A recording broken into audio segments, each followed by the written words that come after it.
Bonjour à toutes et à tous.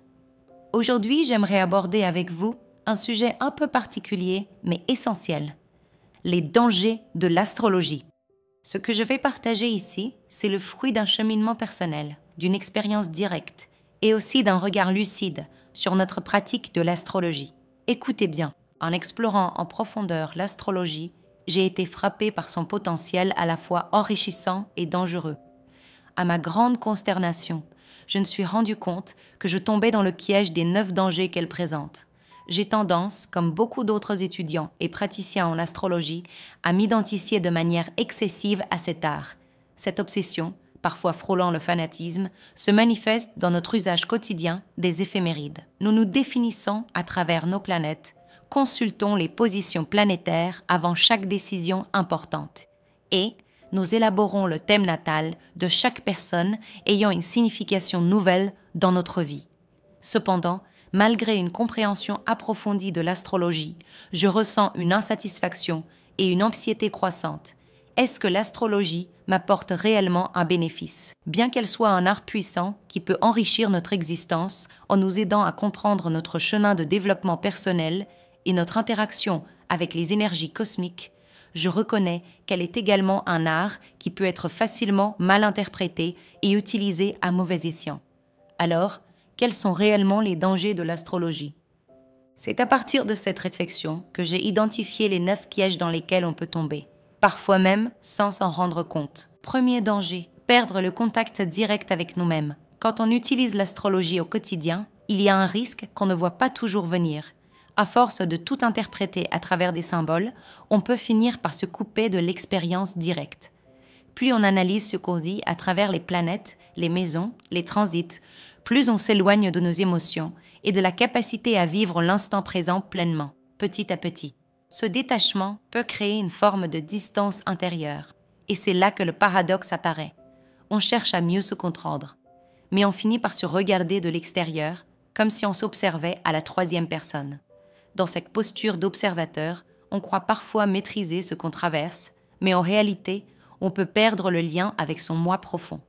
Et ce qu'on perd aussi, sans s'en rendre compte, c'est notre pouvoir d'agir sur ce qu'on vit.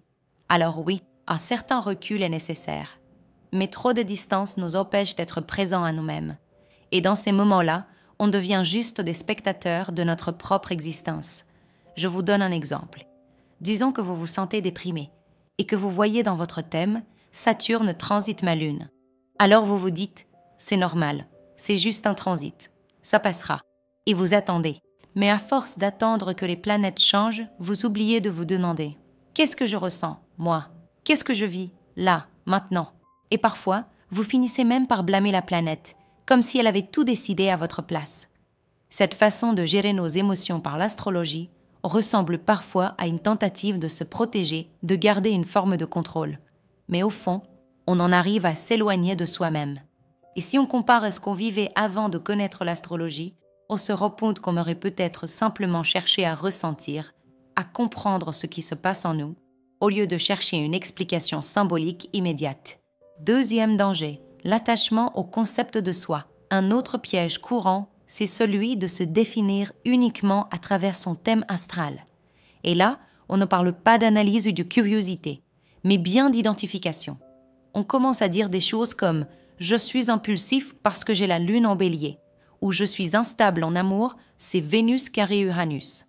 Et ces phrases, on finit par les croire. Elles deviennent des étiquettes, des résumés figés de ce qu'on pense être. Mais nous ne sommes pas des objets. Nous ne sommes pas la somme de nos aspects planétaires. Nous sommes des sujets vivants, mouvants, des consciences singulières qui évoluent bien au-delà de ce que décrit un thème natal.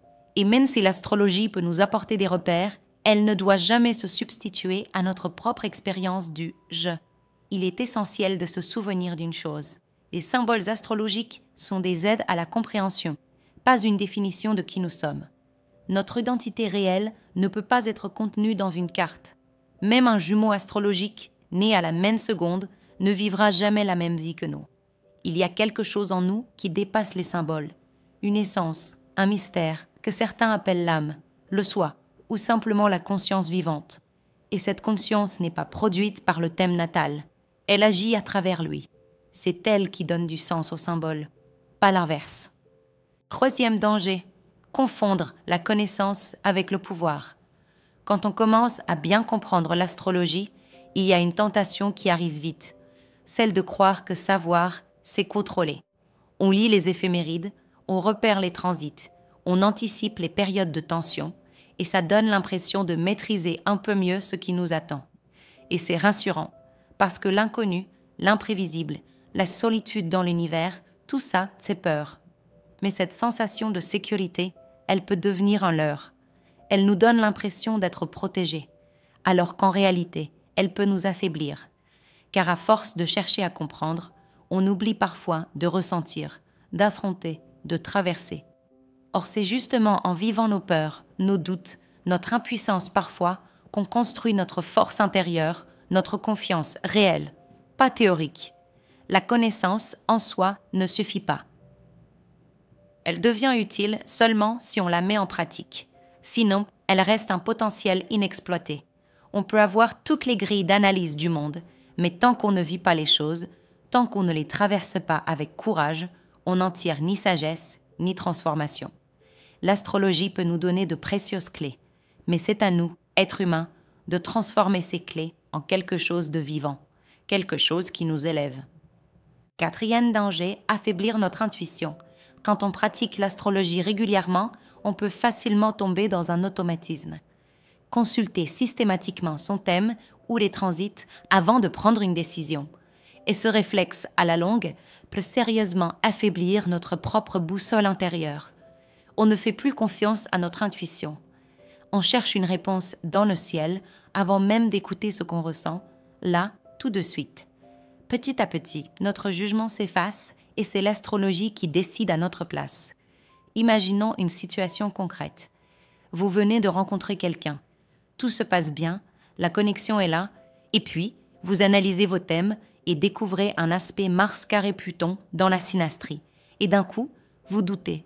Vous vous demandez si cette personne représente un danger, si la relation est vouée à l'échec, alors même que rien dans l'expérience ne le suggérait jusque-là.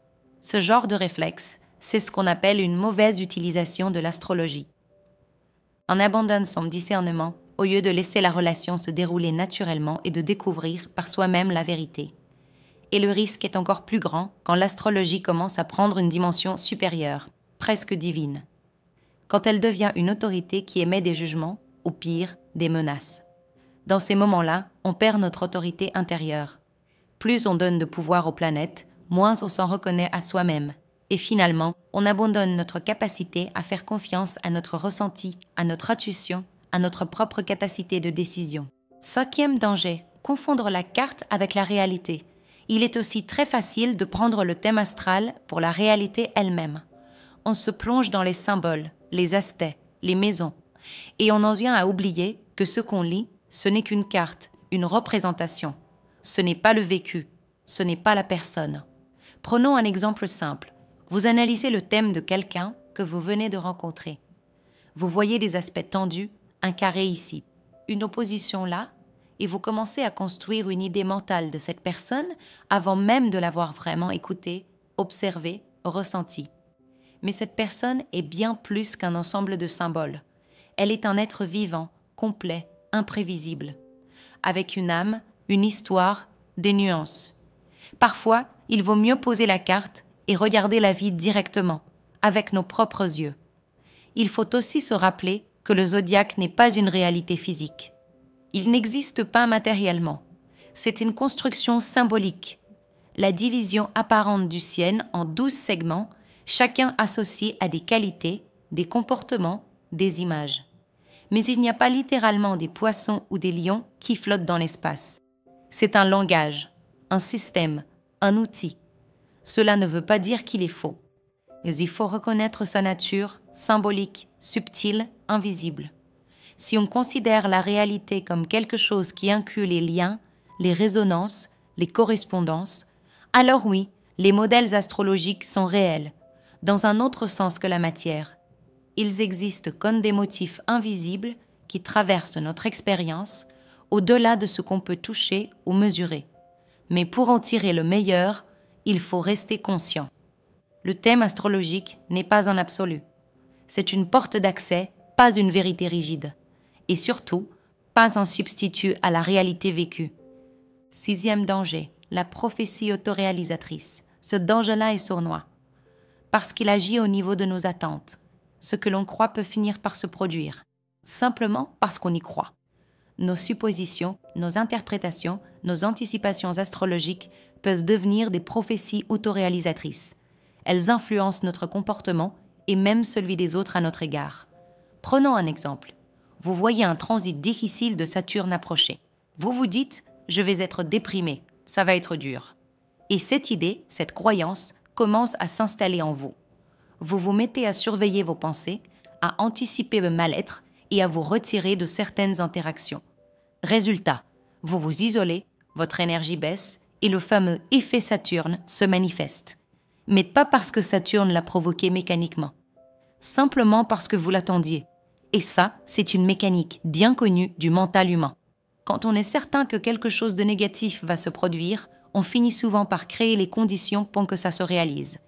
Ce n'est pas la planète qui décide, c'est l'état dans lequel on se place face à elle. 7e danger, l'amplification de nos affaires non résolues. Un autre effet souvent méconnu de la pratique astrologique, c'est sa capacité à réveiller nos contenus inconscients, y compris ceux que nous n'avons pas encore totalement intégrés.